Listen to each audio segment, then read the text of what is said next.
Hi வணக்கம். Welcome to Pramila's kitchen Tamil. நான் பிரமிளா நாகேஸ்வரராஜ். எல்லா விதமான டிஷ்ஷஸையும் சிம்பிளா சூப்பர் ஈஸியாக்கி செய்து காட்டுறேன். வாங்க பார்க்கலாம். இன்றைக்கு நாங்கள் பார்க்க இருக்கிற டிஷ்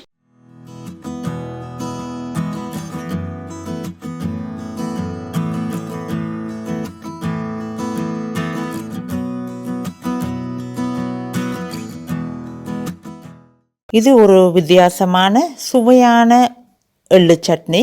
இதை செய்கிறதுக்கு ஒரு பவுலில் தேங்காய் துருவல், அதாவது அரை மூடி இருக்கும்.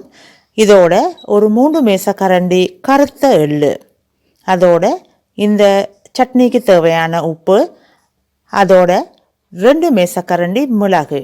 உரைப்புக்கு இந்த மிளகு தான் நாங்கள் சேர்க்க போகிறோம்.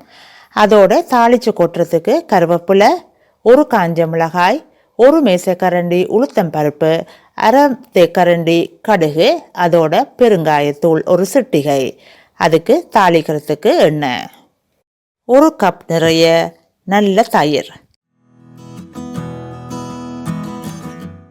இந்த தேங்காய் பூ துருவல், அதோட மிளகு, கருப்பு எள்ளு, இது எல்லாத்தையும் ஒரு பிளெண்டரில் போட்டு உப்பு சேர்த்து இதை நல்ல வடிவாக மையாக அரைச்சி எடுத்து கொள்ளுவோம்.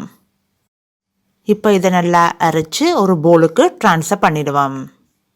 இப்போ தாளிதம் செய்கிறதுக்கு ஒரு ஃப்ரைங் பேனில் 2 கரண்டி எண்ணெய் விட்டு, எண்ணெய் சுட்டதும் அதில் கடுகை போட்டு, கடுகு பொரிஞ்சதும் அதில் ஒரு செத்தல் மிளகாய் அதையும் போட்டு, அதுக்கு பிறகு உளுத்தம்பருப்பை சேர்த்து அதையும் வதக்கி, அதுக்கு பிறகு பெருங்காயத்தூள்.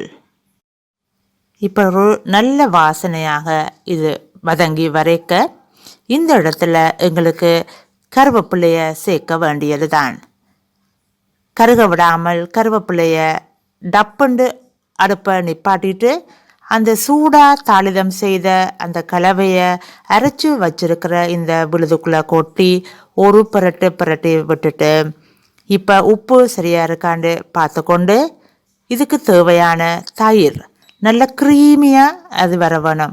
அந்தளவுக்கு ஒரு 5 அல்லது 6 மேசக்கரண்டி நிறைய தயிர் விட்டு கலக்கி எடுத்தீங்கன்னா நல்ல வடிவாக இந்த கருப்பு நிறத்தில் இந்த எள்ளு சட்னி, சுவையான சட்னி தயாராகிடும். இது எல்லா விதமான தோசைகளுக்கும் இட்லிகளுக்கும் சூப்பரான ஒரு சைட் டிஷ். எள்ளு சட்னி தயார்.